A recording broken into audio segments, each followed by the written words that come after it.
Welcome to NACD BoardVision, where leading boardroom advisors, governance professionals, and seasoned directors discuss critical issues related to your responsibilities in the boardroom. Hi, I'm Steve Kalan with NACD. Welcome to BoardVision. Joining us from Meridian Compensation Partners is Glenn Borromeo, a senior compensation consultant in the firm's Silicon Valley office. Welcome, Glenn. Thanks, Steve. Glad to be here today. We'll be talking today about re-examining and changing executive compensation strategies for companies pivoting to turnaround mode.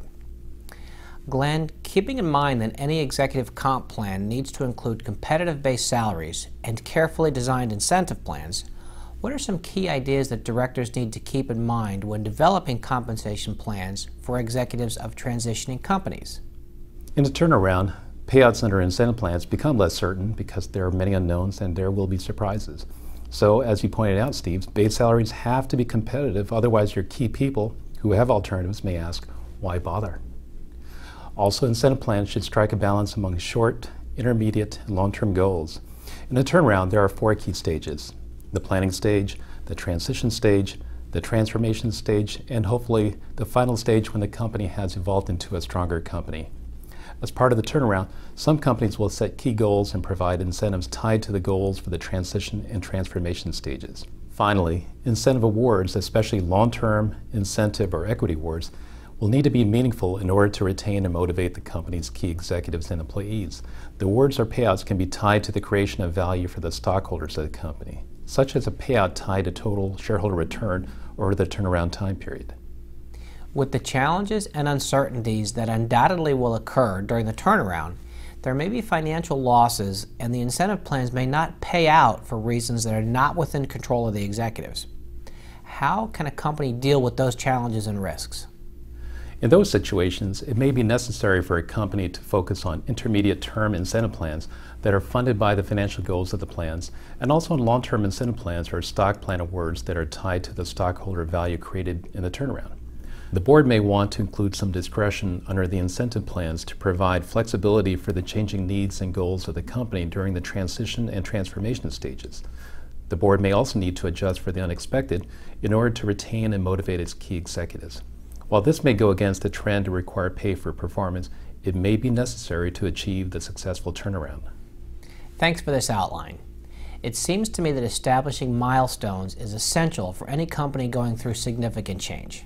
What's different in a turnaround situation when the company is moving from financial distress to success? Steve, in the turnaround, the company and its board of directors will need to be flexible and be able to make decisions and change their strategy in response to changing circumstances.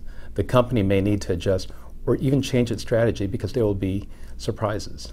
In the same way, the company's incentive plans may need to be flexible during the transition and transformation stages. The incentive plans of the company may need to be designed with some flexibility, or the board may need to reset goals and terms for incentive payouts in response to those changing circumstances. The company has to keep sight of its ultimate goal, which is a successful turnaround. Now that's an excellent point. Given the bright light shining on compensation committees these days, disclosure is going to be critical. Even when a company is in the midst of a turnaround, directors will need to justify the compensation plan to the shareholders, especially if they change the specifics of a plan. Now, turning to another aspect of compensation, the board should also consider how they want to measure performance of the executive team, corporate-wide, by group, by individual, or a combination of all 3. What are some considerations here?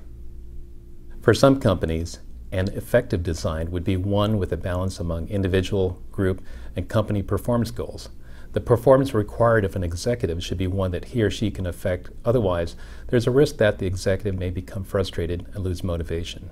For the CEO and the other top executives of the company, the emphasis should be on company-wide performance.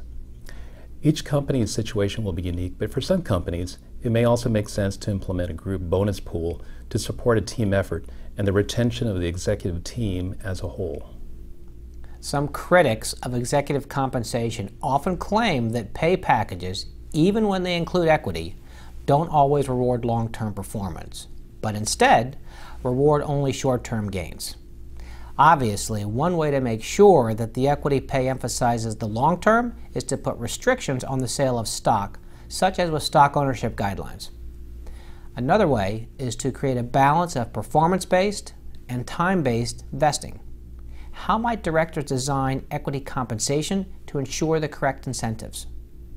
Steve, as you pointed out, the Board of Directors may consider using combinations of different types of stock plan awards, such as stock options and performance-vested restricted stock units, or RSUs.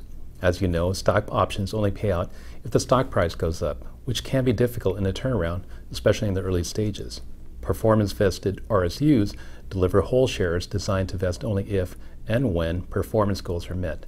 And the performance goals can be tied to long-term goals that will lead to a successful turnaround. A balance between both types of awards can be an effective incentive for the executives. Eventually, a sale or merger of a company or one of its businesses may be part of the change in strategy during a turnaround. In this case, severance plans are vital to maintain the focus and drive of key executives. Golden parachutes are controversial, I know, but companies tend to compensate executives for completing a turnaround that could cost them their jobs. Glenn, what are some practical considerations for directors to consider? In a turnaround, there will be anxiety and worry among the executives and employees. It is natural that they will be concerned that they may lose their jobs during or as part of the turnaround. If a company can afford to do so, it may consider establishing a temporary severance pay plan for its executives and also for its other employees to help them focus on the task at hand. Under the Federal Employee Benefit Law, ERISA, the plans can be limited to the time period of the turnaround and can be terminated at any time by the company if that right is reserved by the company. What about change in control severance plans? In the same way, executives may also be concerned that if the company is sold or merged into another company, that they may lose their jobs. Temporary change control severance pay plans can also be adopted that will provide some security to executives while they consider and negotiate a sale or merger of the company, which would be in the best interest of the stockholders.